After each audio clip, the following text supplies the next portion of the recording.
मुसलमानों के चौथे खलीफा हजरत अली मुश्किल खुशा शेर खुदा रदी अल्लाह ताला अन्हो अपने गुजर औकात के लिए उजरत पर काम किया करते थे। हजरत सैयदना मुजाहिद रहमतुल्लाहि ताला अलैह का बयान है कि एक दिन हजरत सैयदना अली मुर्तज़ा शेर खुदा करमल्लाहु ताला वजहुल करीम इमामाबाद में हमारे पास तशरीफ लाए और बताने लगे कि एक मरतबा मदीना मुनव्वरा में मुझे सख्त भूख महसूस होने लगी कि मैं मजदूरी की तलाश में मदीने के गिरदो नवा की तरफ निकल गया।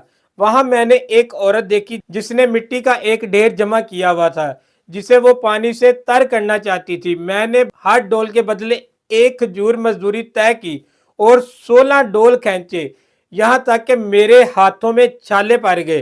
मैंने हाथ धोए, फिर औरत के पास आया और कहा मेरे लिए इतना ही काफी है। तो इस औरत ने मुझे 16 खजूरें गिन कर दी। मैं इन्हें लेकर हुजूर अकरम सल्लल्लाहु ताला अलैहि वसल्लम की बारगाह में हाजिर हुआ और सारा वाकया बताया। फिर हमने मिलकर खजूरें खाई। आप सल्लल्लाहु ताला अलैहि वसल्लम ने खैर के कलमात कहे और दुआ फरमाई।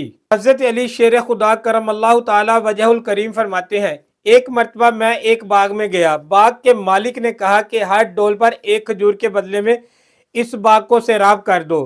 मैंने कुछ डोल निकाले और उसके बदले में खजूरें वसूल की, जिनसे मेरी हथेली भर गई। मैंने कुछ पानी पिया, खजूरें लेकर बारगाह रिसालत सल्लल्लाहु ताला अलैहि वसल्लम में हाजिर हो गया और सरकार सल्लल्लाहु ताला अलैहि वसल्लम के साथ मिलकर खजूरें तनावल फरमाई। प्यारे व्यूअर्स, इन वाकयात में इन लोगों के लिए दर्स है जो अच्छे खासे तंदुरुस्त होकर भी कोई काम काज नहीं करते और मजदूरी तो मजदूरी छोटी मोटी तजारत को भी बाइसे शर्मो ख्याल करते हैं।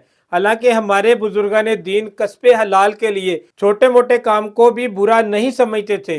ऐसे लोग भी इसी मुआशरे में पाए जाते हैं कि अगर चाहे तो कमाकर खुद भी खा सकते हैं और अपने घर वालों को भी खिला सकते हैं, लेकिन इन्होंने अपने वजूद को बेकार करार दे रखा है और बेकदरे हाजत कमाने पर कादिर होने के बावजूद मुफ्त की रोटियां तोड़ने और इसके लिए भीख मांगने के आदी होते हैं। याद रखिए, बतौरे पैसा भीख मांगना हराम और जहन्नम में ले जाने वाला काम है। जो बिला इजाजत शरई सवाल करता है वो जहन्नम की आग अपने लिए तलब करता है और इस तरह जितनी रकम ज्यादा हासिल करेगा इतना ही जहन्नम की आग का ज्यादा हकदार होगा। अल्लाह पाक हमें लोगों से मजमूम सवाल करने से बचाए और कस्बे हलाल के लिए कोशिश करने की तौफीक अता फरमाए।